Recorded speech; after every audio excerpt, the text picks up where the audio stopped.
Welcome to Homemaking with Mima. My name is Wendy, and in today's video I'm going to show you how to make this loaf of bread. And I'm on a little venture of trying to find the right kind of bread recipe that my family and I enjoy. And we're going to start with this loaf of bread, and I'm going to bring you along. Okay, so I got this recipe for this loaf of bread off Pinterest years ago.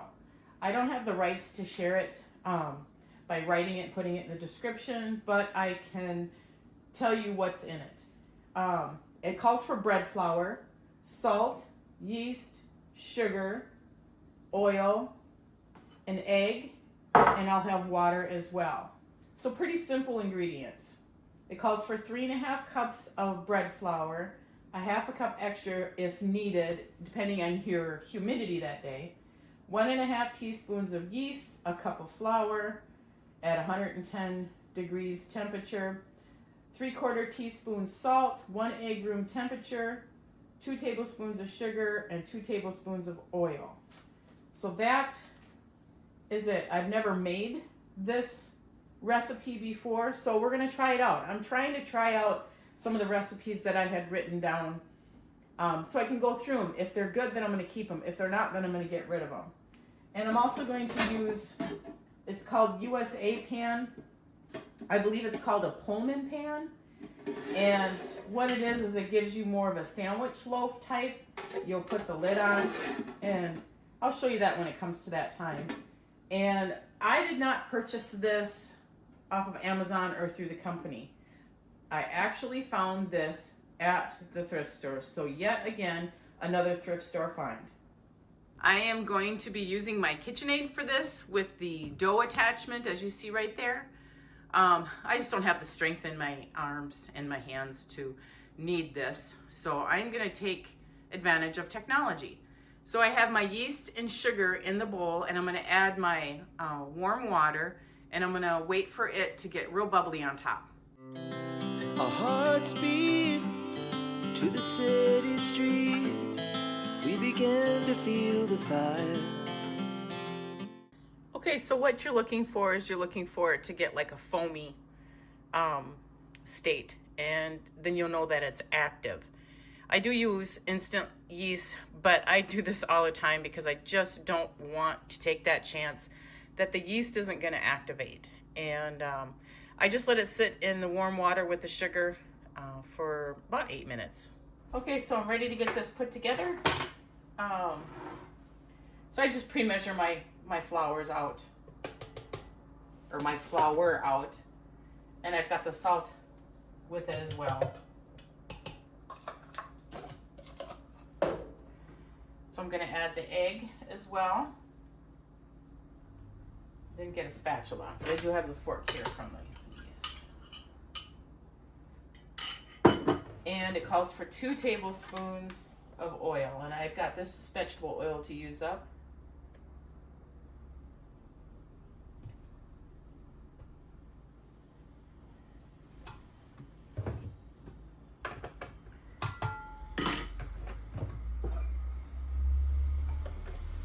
Going to put my kneading hook on.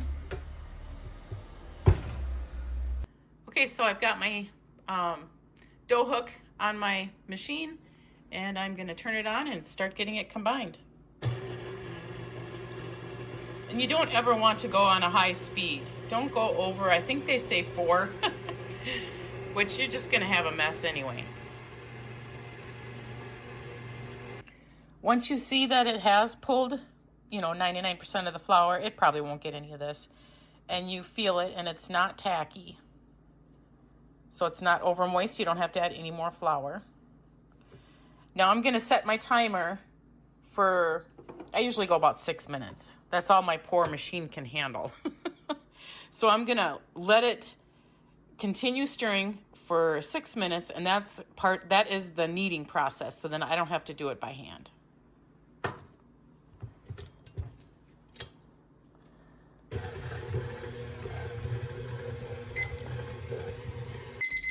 Okay, so my timer's going off. I shut this off, and we'll get it out of here.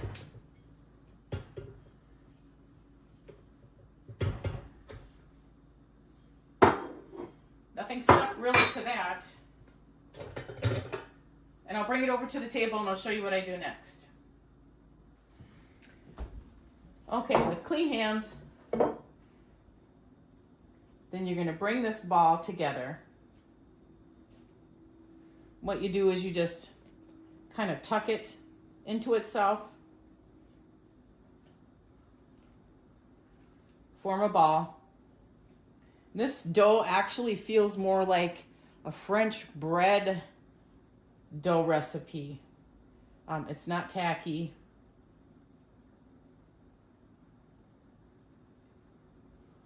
And does bounce back. All right, so I'm going to get my spray and spray the bowl and spray the top of this, and then we're going to let it rest for an hour. Okay, so I got my cooking spray.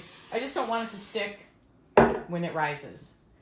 So I stick it in upside down, give it a spin, turn it back upside so that it's the ball part's there, and then I spray it just real lightly again. And now I use these bonnets from the Dollar Tree. I think you get 10 in a container or in a package. And that's what I use to cover my bowls so that nothing gets into it. It won't dry out. And I reuse them. I rewash them maybe 3 times and I throw them away and then get a new one.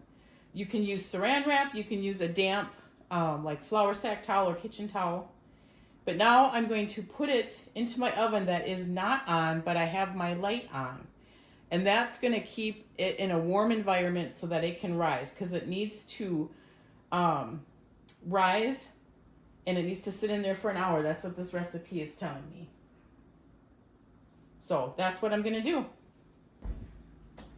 So I do not have my oven on yet. And I'm going to take my bowl and put it near where the light is in the oven.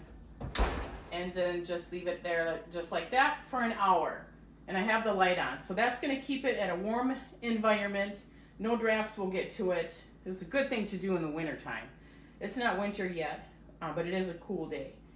So I do that, and then I'm going to set my timer for an hour, and then I'll bring you back when that's done. Okay, so the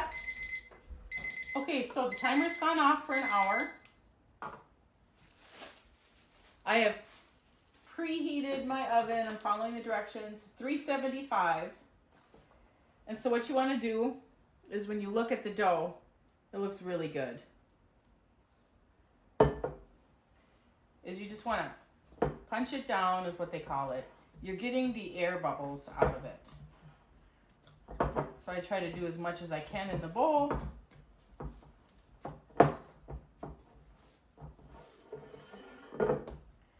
Then I take it out and place it on my clean table, or you can use a counter or whatever.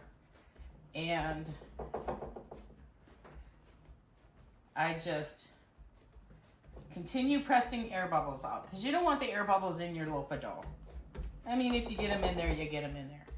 And as you can see, I've got my pan right here because I want to try to get it pressed out to the size of that pan as well.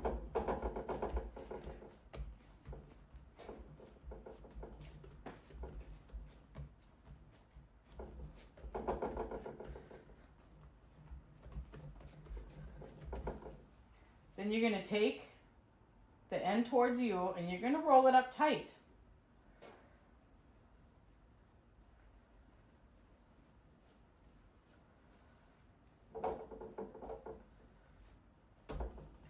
Then you're going to pinch your seam into the dough. I mean, there's people that don't do it. I do. And then I'm going to take this end and kind of poke it in a little bit and pull some of that in so that it gets rid of the ugly look. So I just poke it in, pull the dough over onto itself, pinch it all together the best that I can.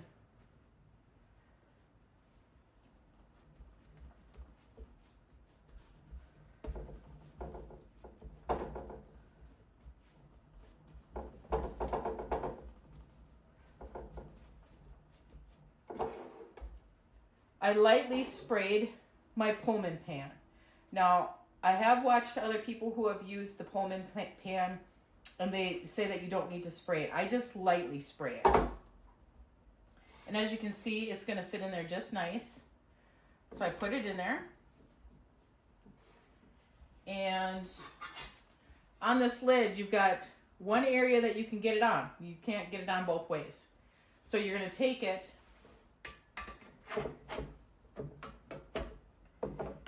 slide it on there. And so now it's got a lid. So now I'm going to continue letting this rise. It says for an hour on here. I'm going to go 30 minutes and then I'm going to check it. And I'll bring you along for that. While it's on its second rise, I do set it on the stove because the stove is on. And that's going to help with the rising as well. Okay, so the first 30 minutes is up. And I'm going to peek on it. It gets a little warm because it sits on the back of the stove there. But it is not ready. You want it to rise to where it's like double in size. So I'm going to go another 20 minutes. Okay, so that 20 minutes is up.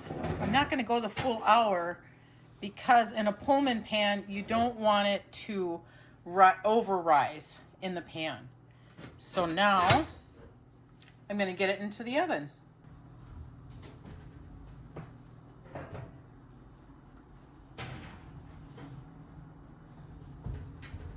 Okay, so it says here to cook at 375, 15 to 20 minutes. So I'm going to go the smallest amount, and I'm going to go 15 minutes, and then we'll take a look at it. Okay, so the first 15 minutes is up, and we're going to give it a check. I got to find my hot pads. There we go.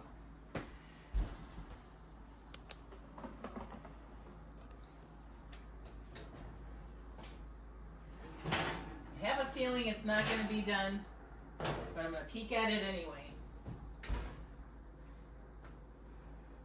Oh no. Nope. So I'm going to put it in for the 5 minutes. So it's going to be in there for the full 20 minutes. And then we'll check it again after that.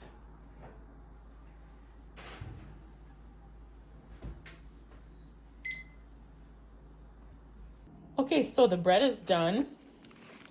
I took it out, put it on a rack. And to check to see if it's done is you tap it. If it sounds hollow, then it should be good. So now we can't cut into it until it's completely cool. So I will have to let this sit before I cut into it. And you can see how that pan works. It makes it look like a sandwich loaf. And it come out of the pan really nice. Okay, so the loaf is cool enough to cut. And if you use a serrated knife, it works way better. So you just let the knife do the work. And you just go back and forth in a sawing position. Or in a sawing motion. And it looks good. I'll bring you in closer. Okay, so we did have, a little air pocket, but that's okay. And the crumb looks really good. And the ends are always the best. So I'm gonna butter up that slice that I just cut off and let you know how it tastes.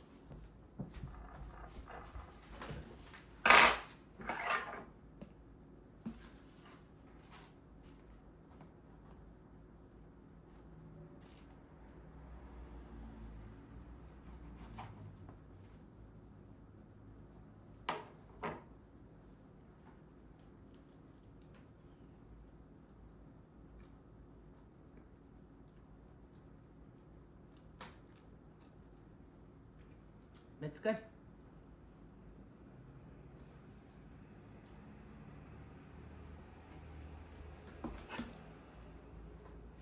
So I'm going to put this into the container here.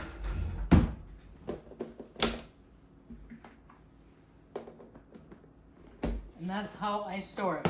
And that's what these green containers are for that I got at the thrift store. Okay, so one recipe down. I have a few more in my binder that I want to give a try. and I'm gonna have my family rate it, like between 1 and 5. I personally give it a 3, and we'll see what my family says as well. And if it's good, then if everyone agrees, then it's a keeper. And you see the Pullman pan loaf fits perfectly in this thrift store find celery keeper. I want to thank you folks for joining me today. If you like this kind of content, please give it a thumbs up, subscribe to the channel, and I want you folks to make it a really great day.